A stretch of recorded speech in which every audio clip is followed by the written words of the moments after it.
Ahora, en este relato del Santo Evangelio, de esta curación, Jesús está en camino a Jerusalén, como toda esta parte del Evangelio, y Él está pasando entre los samaritanos y Galilea. Tito dice, para dar a conocer que los samaritanos son benévolos mientras los judíos son desagradecidos a los beneficios que se les había dispensado. Había enemistad entre los samaritanos y los judíos, la que el Señor se proponía disipar, pasando entre ellos para unirlos en un hombre nuevo. Para los cristianos, nuestra cultura, país, etcétera, no importa, porque somos ciudadanos del cielo como los cristianos de cualquier raza. Y mientras todos están invitados, es no solamente para los judíos, tenemos la libertad de rechazar esta invitación. Y gritando a Jesús, ¿qué dice esos leprosos? Invocan el nombre de Jesús y obtienen lo que desean, porque Jesús quiere decir Salvador. Querían la salvación y invocaron al Salvador que se llama Jesús. Continuando esta idea, Teofilacto dice, y no le piden sencillamente ni le ruegan como mortal, le llaman maestro, esto es Señor, con lo que casi dan a entender que lo consideran como Dios. Pero Él les manda que se presenten los sacerdotes, porque estos veían si habían sido curados o no de la lepra. No me gusta comentar en demasiados detalles en los evangelios de los detalles históricos, porque el evangelio es mucho más que un documento histórico. Obviamente es un documento histórico porque es la vida de Cristo en la tierra, pero para entender el evangelio necesitamos entender el evangelio más espiritualmente, más que solamente los detalles históricos. Pero es necesario entender algunas cosas, como la ley de Moisés acerca de la lepra. Y si quieren entender más, si ya lo saben, pueden leer el libro de Levítico, capítulo 13, en que está la ley de las lepras. Por ejemplo, el hecho que ellos debían vivir separados y no pueden acercarse a los demás como en el Evangelio hoy, y que si experimentaron una curación de su estado, debían presentarse a los sacerdotes. Eso es por qué Jesús mandó a ellos, a los sacerdotes. Now,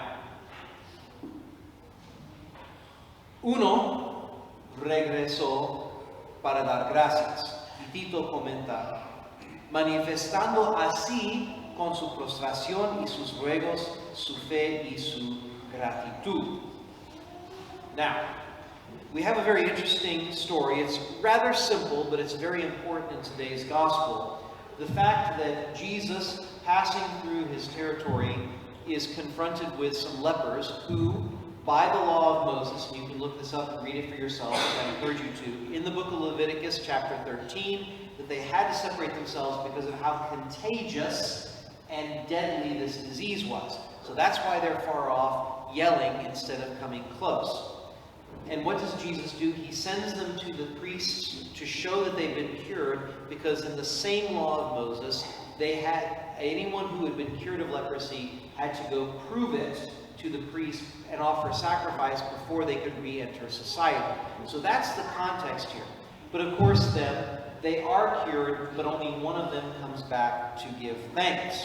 And this is of course what the rest of this story, the point of this story is all about.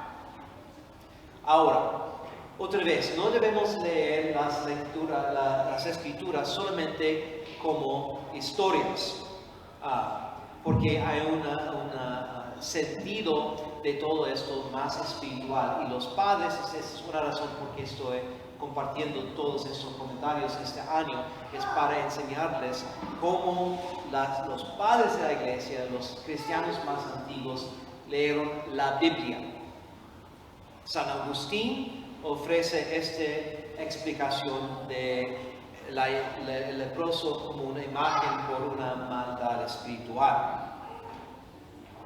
En sentido espiritual, él dice, puede creerse que son leprosos los que, no teniendo conocimiento de la verdadera fe, admiten las diferentes doctrinas del error. Estos leprosos no deben ser admitidos en la iglesia, de modo que, colocados a lo lejos, si es posible, ruegan a Cristo con grandes voces. Eso es porque el catecismo es muy importante y porque no solamente debemos enseñar a nuestros hijos como niños, pero necesitamos enseñar a nuestros jóvenes como jóvenes y otros adultos como adultos. Ustedes, si tienen un entendimiento de la fe solamente para aplacar al Padre para recibir su primera comunión como niño, no entienden la fe suficiente para contestar a todos los problemas que enfrentamos como adultos. Es muy necesario profundizar nuestro entendimiento de la fe y que enseña la iglesia de Cristo. Regresando a Agustín. Respecto a que la llamaron maestro, creo que dieron a entender en ello que la lepra es una doctrina falsa que el buen maestro hace desaparecer.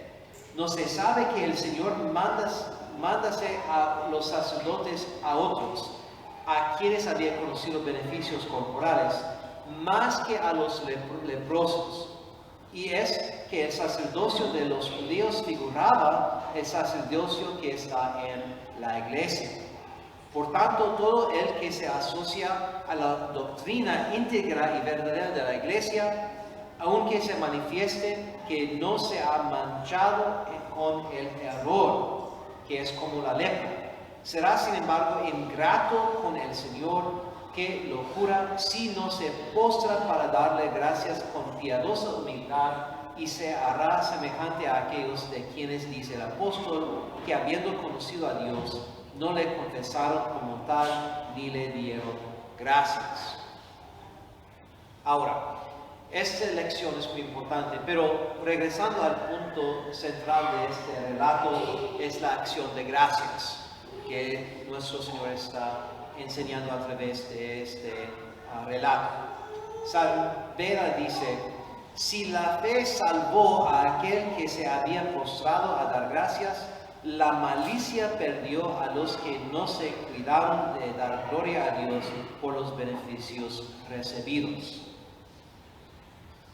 So, the main point again of this story is the fact that one man recognizes that he has been cured and he comes back to give thanks.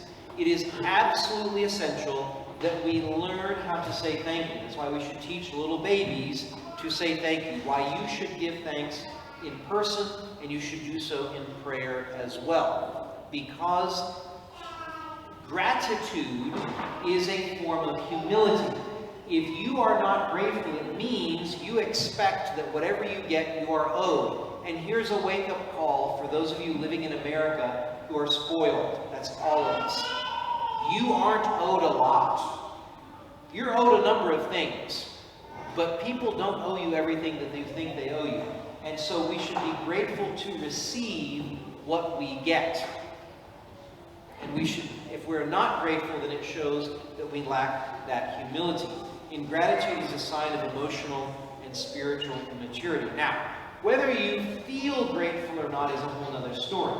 What you have to do when it comes to gratitude, like so many other things in our faith, is fake it till you make it. It's actually a really good line. I don't know how it's applied, but in this case it works. If you're not grateful, express your gratitude anyway, and you will find yourself actually being more grateful. Remember that Thanksgiving is one of the ends, that is, purposes of sacrifice, therefore of the Mass. It's what the word Eucharist means. And of course, it's also one of the ends, purposes of our prayer. Ahora, solamente un comentario breve de gratitud. porque en una manera es muy simple, pero muy difícil y, como dice el Señor, es esencial.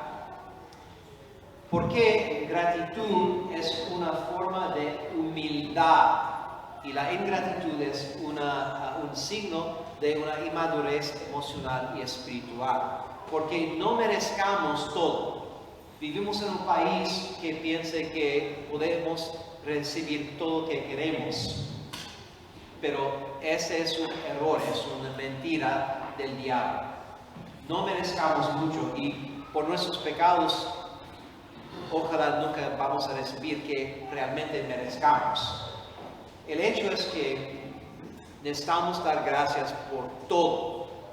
Todo lo que tenemos viene de Dios y necesitamos dar gracias a los demás también, porque recibimos muchas cosas de nuestros padres, de nuestros esposos, esposas, hermanos, familiares, etc. Pero no importa si sentimos esta gratitud. Como muchas virtudes, no es un sentimiento. La fe no es un sentimiento. Nuestra religión no es un sentimiento. Gratitud es una elección. Y si nos sentimos esta gratitud, debemos rendir estas gracias a Dios y a los demás. Y eventualmente vamos a sentir mejor esta gratitud. Pero de hecho no es necesario sentir gratitud. Solamente estamos reconocer la necesidad y hacerlo. Es necesario también recordar en la fe que acción de gracias es un fin de la misa, porque rezamos antes de la misa esa oración que refiere a nuestra acción de gracias, nuestra gratitud, y pues es un aspecto muy importante de la misa. La palabra Eucaristía es de griego por acción de gracias, y también porque es parte del sacrificio, es también un fin de la oración también.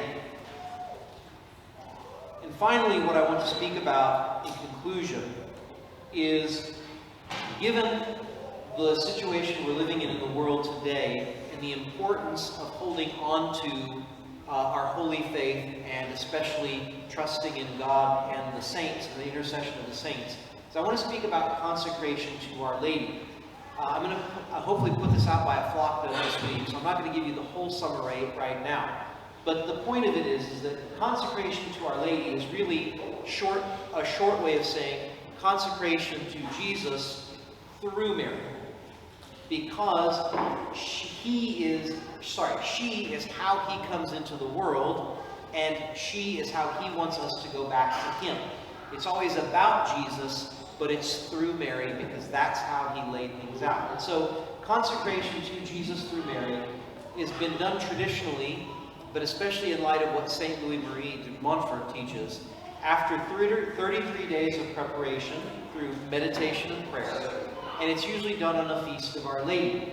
So I recommend reading a little scripture or reading from a religious book, a spiritual book about Our Lady, and then praying your rosary and the Litany of Loreto. These are just my suggestions. There are other ways to do this. There are more complicated ways to do this, but it's a simple way to pray the rosary and the Litany of Our Lady, the Litany of Loreto, for consecration. Some of the upcoming feast days to Our Lady, but are more than 33 days out, are November 21st, which is the presentation of the Blessed Virgin Mary. That's where you get the idea of the presentación, right? 27th of November is Our Lady of the Miraculous Medal. The 8th of December is the Immaculate Conception.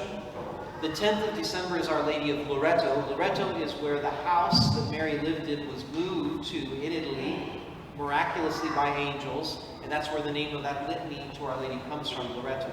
And then, of course, the 12th of December, which is not the only feast day to Our Lady in the year, which we need to emphasize that, but it's also not just for Mexicans, so it's a good feast day for everybody. So that's just my recommendation, something to consider. The formula has been put in the bulletin, and if you choose to do that sooner rather than later, that's there for you to use, using my suggestions on prayer. But I do recommend that you come see me and schedule it so that I'm available, so that I can witness your consecration and bless it. Ahora, quiero terminar con el tema de la consagración a la Virgen, especialmente en la luz de nuestro tiempo. Siempre es necesario recurrir a la Virgen María, porque es nuestra madre, no importa qué dicen los protestantes, porque si Jesús es nuestro hermano, tenemos la misma madre, es en su cuerpo místico. Pues necesitamos su patrocinio y una manera de honrar a la Virgen y llenar nuestras vidas más con ella es una consagración. Esta consagración es una manera corta de decir una consagración a Jesús, el Verbo encarnado, a través de María, por María, a Jesús por María. Especialmente como San Luis Marie de Montfort nos enseña. La oración de consagración está en el boletín este fin de semana. Si algunos de ustedes estaban pensando en hacer la consagración, pero a causa de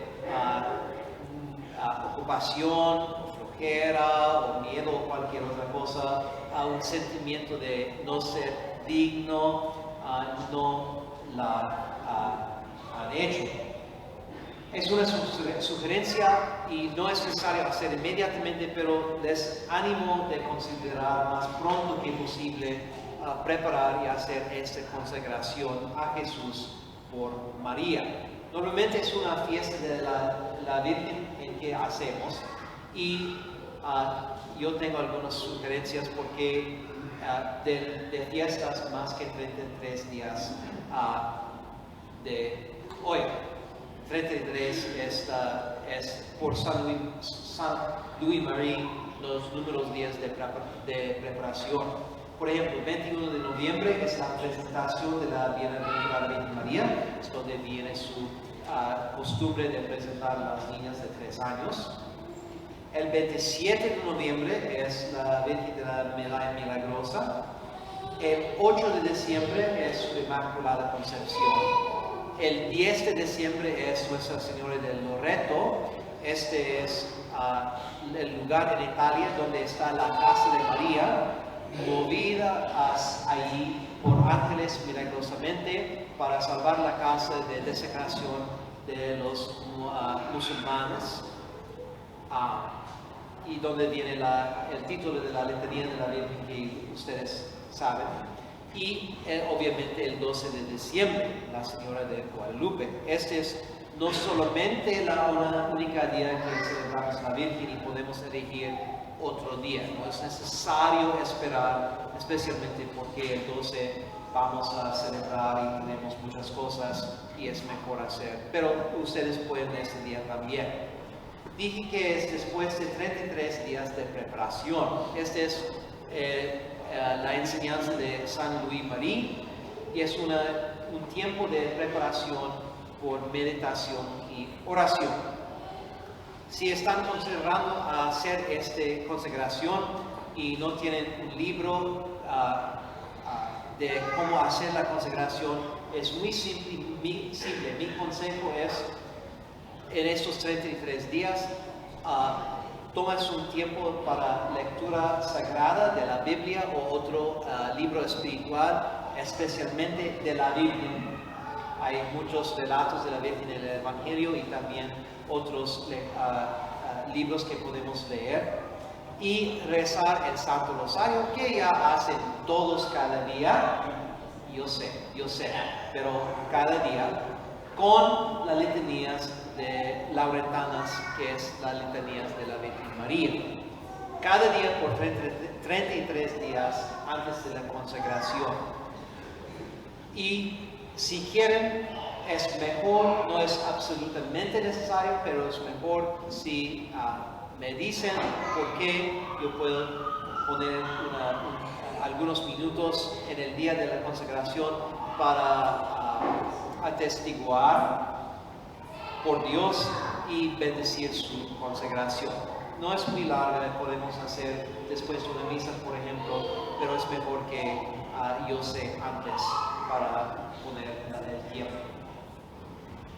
Ahora, otra vez, es posible hacer de la Virgen un ídolo. Y muchos hacen de la Virgen un ídolo.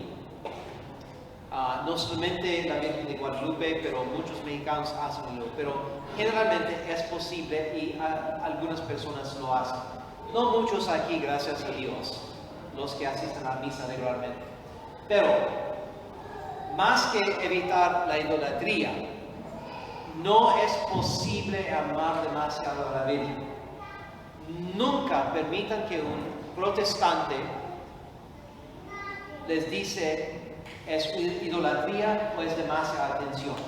Ustedes, especialmente las madres, saben que no es posible amar a una madre demasiado, right? Las madres saben que nunca es posible recibir demasiado amor de sus niños. Amen again. Very good. Okay. So, si adoramos a Dios como Dios y Jesús como Dios, no es posible amar a la Virgen demasiado.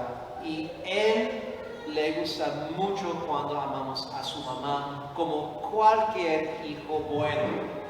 Pues, nunca dejen de honrar a la Virgen si estamos adorando adecuadamente como debemos a Dios, porque ella es nuestra madre, porque ella es la madre de Jesucristo.